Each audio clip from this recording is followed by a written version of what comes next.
Hey, what's up everybody? It's Anand from underdogstrend.com, and today I'm going to share with you 5 apps that you can use to improve your productivity. Now, why does productivity matter? Well, when it comes to fitness in particular, what's the biggest excuse that you hear from people? For me, the biggest excuse that I hear is I don't have the time. While this might be true for some people, at the end of the day, it all comes down to priorities. We all have the same 24 hours in a day, but if you can improve your productivity, you can actually get a lot more work done in a shorter period of time, and you can use the extra time you get to do the things that are important, such as exercising or spending more time with your family, or just participating in your favorite hobby. So here are my top 5 productivity apps. The very first app is used to cut out distractions.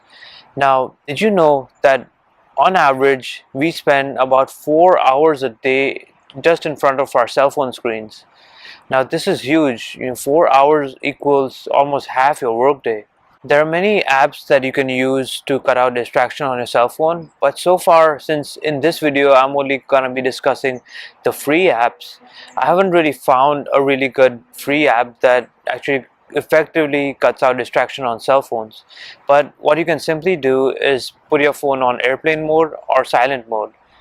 The app that I like to use for this is called Stay Focused. It's a Chrome extension that you can use to block out the websites that cause distractions. You can select the sites that are causing you the most amount of distraction, and you can simply choose to cut it out depending on the time of the day. So let's say you don't want to access these sites during your work hours. You can simply set the timer from 9 a.m. to 5 p.m. and you won't be able to access these sites during that time. The second app that I'm going to be talking about will help you improve your focus. Now, I recently read a book called The One Thing, and that book talks about how you should focus on one thing at a time and avoid multitasking. And to do this, you have to learn how to time block effectively. The technique that I use is called the Pomodoro technique.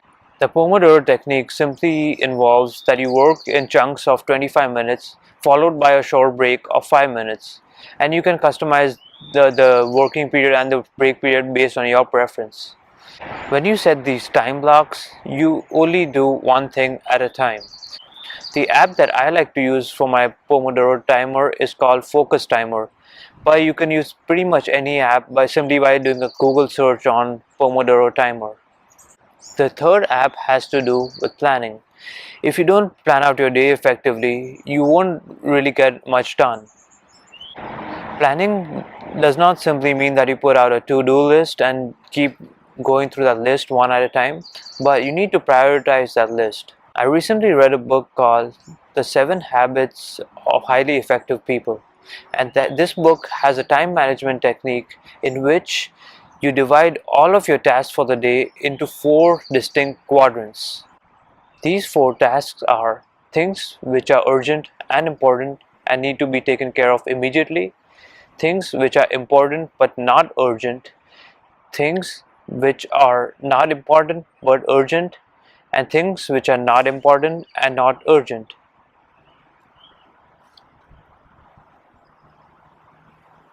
Now, the most important quadrant that you should focus on are the things that are not urgent but are important and will ultimately lead you to your goals. And if you avoid this quadrant, what ends up happening is that the things that are not urgent but important will eventually become urgent if you keep on procrastinating on it and you keep on delaying it. Before you start your day, you should list out the things you need to do inside of these quadrants and then plan your day accordingly. Ideally, you should focus on doing the most important things first. The app that I like to use for this is called Week Plan. This app allows you to classify all of your activities into these 4 quadrants, and it also uses the Pomodoro technique to use effective time blocks that I discussed earlier. If you're like me and you actually prefer to write things down, then you can use a journal such as this one.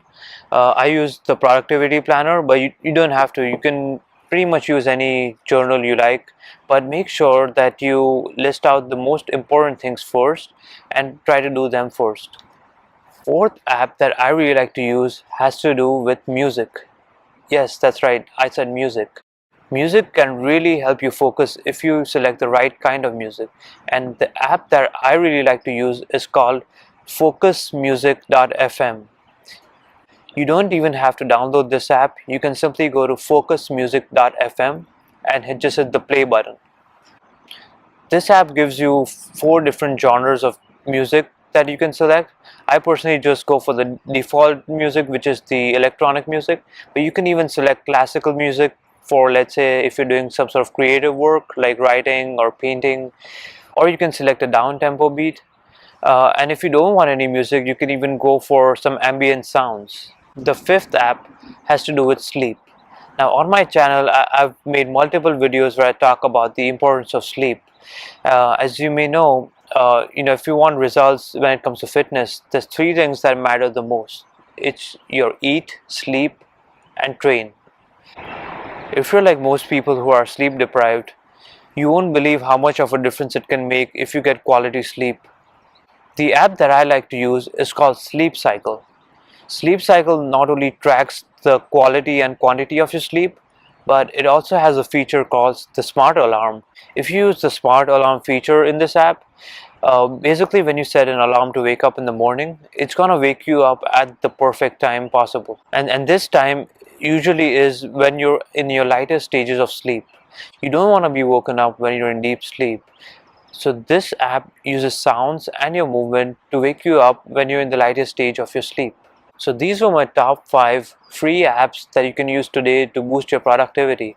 These are only the apps that I've used personally, but I would love to know what kind of apps you use. So if you have any other apps that you benefited from, leave them down in the comment section below. If you like this video, don't forget to like the video and subscribe to my channel for more content like this. Thank you for watching, and I will see you next time.